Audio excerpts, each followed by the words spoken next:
à l'heure de jeu fait vraiment toute la différence. Il a été superbe, en tout cas jusqu'à la 85e. Après, physiquement, tu sentais qu'il avait beaucoup plus de mal, mais c'est lui qui obtient le penalty, qui provoque le penalty d'Eric Dyer, où il le fait danser, crochet pied droit, crochet intérieur pied droit, crochet intérieur pied gauche, pour passer dans la surface. Il fait une transversale à un moment, une ouverture exceptionnelle de 50 mètres pour Marcus Rashford, en demi-volée, coup de pied fantastique. Voilà, on a retrouvé Pogba, c'est très bien. United, c'est très bien aussi. Et c'est un match nul qui, finalement, pour Manchester United, garde les 4 points d'écart entre eux et Tottenham. Pour Tottenham, en revanche, c'est une belle occasion ratée de revenir sur la 5e place. Oui. Merci Lloris en première mi-temps aussi, hein, quand même. Il a eu 2-3 arrêts déterminants. Par contre, en deuxième, en deuxième mi-temps, sur la frappe surtout de Martial, là, tu sais, pied gauche. Ouais, il la sort c'était en deuxième, main ça gauche, là. Ouais, en deuxième, ça. Ah ouais, non, avec son pied, en première mi-temps, il a une frappe qui dévie du pied, là. C'était en première. Ouais, il y a celle-là aussi, mais ouais, c'est en première mi-temps. Ouais. Je pensais que voilà, ça c'est en première, mais je pensais que tu parlais de l'arrêt sur Martial qui est vraiment. Ah, je l'ai pas vu celui-là. Ah ouais. Superbe, ouais. J'ai pas vu celui-là. Très très bon. Par contre, Lindelof, Maguire. Oh. Qui ça? Maguire. C'est Kilos. Maguire. Ah ouais, non, ils sont lourds, hein. Sur le but, ils étaient où? Les deux, hein. Ah bah, les deux. C'est pas la charnière la plus vive qui est, non? Oh là là, Maguire, c'est pas mal, hein, franchement. Non, sincèrement, c'était pas mal. C'était pas mal sur les 11 derniers matchs. Ils avaient encaissé que 2 buts. D'ailleurs, ils sont invaincus maintenant depuis 12 matchs. C'est vrai que c'est la meilleure période depuis l'arrivée de Solskjaer. Sur le but, ils sont déchirés. déchirés. Un an et demi.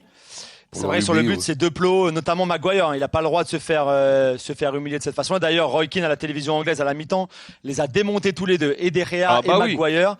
Il a été, mais moi je suis choqué. Après, il a fait du Roy Keane, mais il a utilisé des mots, c'est choquant, mais il devrait rentrer à pied à Manchester. Oui, il les a déchirés, complets. Mais c'est vrai que surtout, et De Gea, ça fait encore une faute de main. Alors, peut-être qu'effectivement, parce qu'il n'a pas pu s'entraîner normalement sur ces 3 derniers mois, parce qu'il était chez lui, qu'il t'as pas d'entraîneur. C'est pas comme un joueur. Un joueur, il peut continuer à s'entraîner. Un gardien, s'il a personne pour lui faire des frappes, c'est plus difficile de s'entraîner tout seul chez lui. Je comprends bien. Surtout la frappe à la vitesse qu'il a pris quand même. Il a pris un boulet de canon. Après, il est sur lui, quand même. Elle est sur lui, il est sur le cul. Elle est sur lui, il est sur le cul. C'est pas normal. Il doit être beaucoup plus agressif, beaucoup plus. Mais enfin bon, il prend. Ce que je veux dire par là, c'est que quand t'as pas le rythme en tant que gardien de but, le rythme, c'est de te faire canarder à 2 mètres. Et effectivement, s'il n'a pas pu s'entraîner, voilà. Julien, juste pour en revenir à Paul Pogba, là, on en est où là des débats, des infos liées à son avenir? Parce que bon, là, la saison va se terminer bientôt. Il voulait absolument partir. Il était blessé. On se demandait même s'il était vraiment blessé il y a encore quelques temps. Là, il revient, ok, mais c'est quoi la suite là?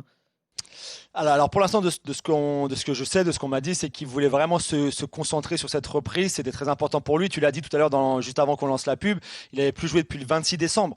Et même déjà avant ça, lors de la première partie de saison, il n'avait pas non plus joué beaucoup. Donc c'est vrai qu'il voulait vraiment se focaliser là-dessus. Voilà, Solskjaer veut absolument le garder.